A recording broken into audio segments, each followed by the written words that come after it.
Okay, so let's set the scene. It's 1959. We're in a remote, frozen part of the Soviet Union's Ural Mountains. 9 hikers, all of them experts, head out into the wilderness. And they just never come back.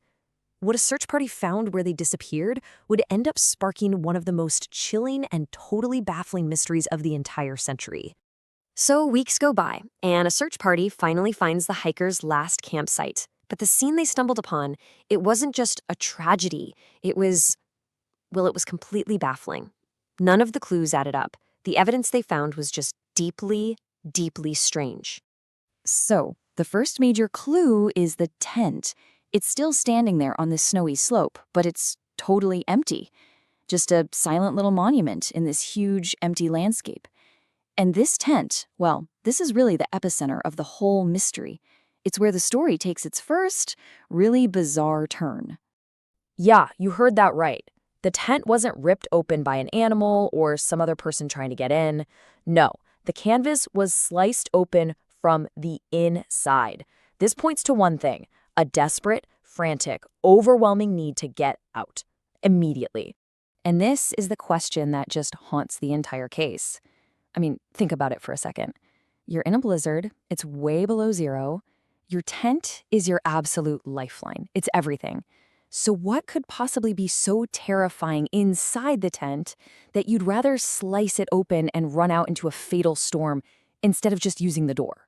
And to make it all even more illogical, all their essential survival gear was still right there. Warm clothes, food, supplies, and, get this, their shoes. They were all left behind. They fled into the brutal Siberian wilderness without the most basic protection you could possibly have.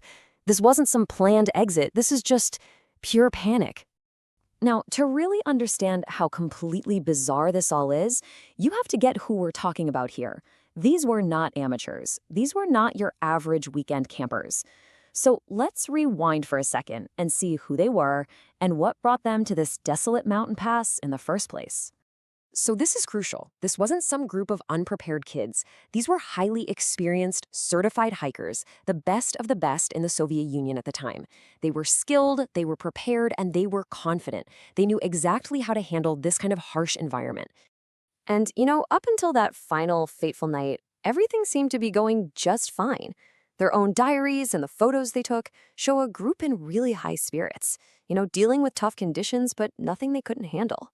They made camp on the slope of a mountain called Kolotyakol, which translates to Dead Mountain, by the way. And then, just silence. So, after finding that empty tent, the search party starts following a trail of footprints leading away from the camp. And what they discovered at the end of that trail, well, it's pretty much the stuff of nightmares. The first couple of bodies were found almost a mile away from the tent, near the edge of a forest. They were dressed in basically just their underwear, some of them totally barefoot in the deep, deep snow. It confirmed the terrifying scene at the tent. They had run for their lives, completely exposed. You'd think, okay, maybe they were running from an attacker, right? But where was the evidence? Investigators found no other footprints besides those of the 9 hikers. There were no signs of a fight, no bullet holes, absolutely nothing to indicate that another person was ever even there. It's like they were running from nothing. And this is the real heart of the paradox. Several of the hikers who were found later, down in a ravine, had these catastrophic internal injuries. We're talking broken ribs, crushed skulls, injuries with the kind of force you'd see in a major car crash. But, and here's the kicker, their bodies had no external wounds, not a scratch. And most bizarrely of all, one of the women was found with her tongue missing. So, faced with all this contradictory and frankly horrifying evidence, the official Soviet investigation was, well, it was brief and it was really inconclusive. They needed an explanation, but the one they eventually landed on has never really satisfied anyone. The official conclusion was that the hikers died from a compelling natural force, which most people take to mean an avalanche. But the evidence just doesn't fit at all. The tent was on a pretty gentle slope and it was never buried. The kind of massive internal injuries they had aren't typical for avalanche victims. And it doesn't even begin to explain why they cut their way out of the tent. So naturally, this has led to decades of speculation. I mean, all kinds of theories. Did they stumble on some kind of secret military weapons test? Were they attacked by something else, something paranormal? Every theory out there tries to explain one piece of the puzzle, but not a single one can account for all of the bizarre facts at the same time. And really, that's the bottom line. After more than 60 years of investigations by professionals and amateurs, you know how many theories conclusively explain every single piece of evidence?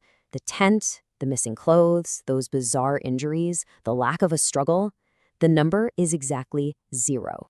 So we're just left with a scene that makes absolutely no sense. Something happened on that mountain that made 9 capable, rational people abandon their only shelter and literally run to their deaths. What was it?